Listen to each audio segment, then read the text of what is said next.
चला चला शेवटचा डेमो आहे. चला चला पटकन डेमो आहे. आपण क्लासरूम ट्रेनिंग मध्ये याचं माती नमुना कसा घ्यावा याचं आपण क्लासरूम मध्ये पाहिलं, पण आता फील्डवर आपण ऍक्च्युअल नमुना कसा घ्यावा याबद्दल तुम्हाला सांगतो मी. आपलं जे क्षेत्र असेल ते असं अगोदर लांबडं जवळ जसं काय असेल त्याच्यात बांध सोडून साधारण 10 फूट मध्ये 10 ते 15 फूट मध्ये असं हे घ्यायचं आणि त्याच्यात रॅन्डम म्हणजे झेड आकार किंवा डब्ल्यू आकार असा याच्याने मार्क करून घ्यायचे खड्डे.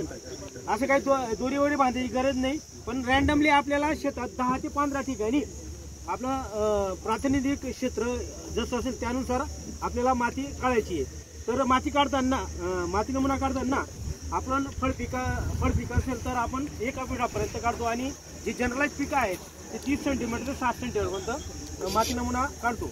माती नमुना काढताना तुम्हाला शक्यतोवर धातूची वस्तू वापरून न वापरता आपलं हे आपलं जे बांबूची खुटी वगैरे वापरायची. त्यांना असा व्ही आकाराचा असा खड्डा करायचा. आता सिग्नल पिक असतील तर 30 सेंटीमीटर पर्यंत सफिशियंट आहे. अदरवाईज दुसऱ्या पिकांसाठी तुम्हाला 60 सेंटीमीटर पर्यंतचा माती नमुना काढणं अपेक्षित आहे. जी काही माती आपण या अशा रॅन्डमली जी काही माती 5-7 किलो 8 किलो माती निघल त्याशी अगोदर सर्व ठिकाणची माती आणायची, एकत्र करायची.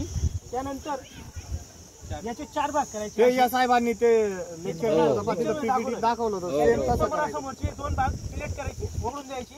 नंतर परत 2 एकत्र करायचे. याचा आणखी 4 आणखी 2 अशी ही माती साधारण अर्धा ते पाऊण किलो राहील एवढा माती नमुना आपण पिशवीत पॅक करायचा. त्या पिशवीवर आपल्या शेताची जी काही सर्वे नंबर, गट नंबर, जे काही तुमचं किती क्षेत्र आहे, नंतर कोणत्या सर्वे नंबरचं आहे, कोणत्या गावाचं आहे, त्याचा पाण्याचा स्रोत काय आहे, मागे काय पिकं घेतली, पुढे काय पिके घेतली, मागे काय खतं टाकली, हे असं सर्व डिटेल आणि साधारण जमिनीचा पोत कसा आहे, मध्यम आहे, खोल आहे, भारी आहे, हलकी आहे, या सर्व डिटेल्ससह आपण हा माती नमुना आपल्या जवळच्या जी काही लॅब आहे, प्रयोगशाळा अलॉट केली आपल्या जिल्ह्यासाठी, तिथं आपण पोस्ट केलं तर आपल्याला आपल्या मातीचा ॲनालिसिस रिपोर्ट आपल्याला विथिन टाइम लिमिट म्हणजे 1-1.5 महिन्यात आपल्याला मिळू शकतो.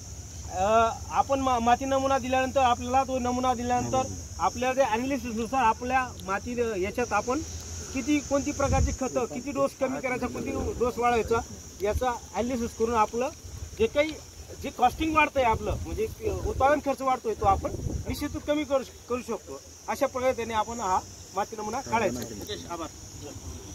पुनश्च एकदा आपण सर्वजण या ठिकाणी आमच्या विनंतीला प्रश्न कसा होता, नेमकं किती एकरसाठी हा एक नमुना म्हणजे समजून घ्या. ज्याची 10 एकर जमीन असेल, कोणाची 3 एकर असेल, कोणाची 1 एकर, तर नेमकं 10 एकर मध्ये कसं करावं.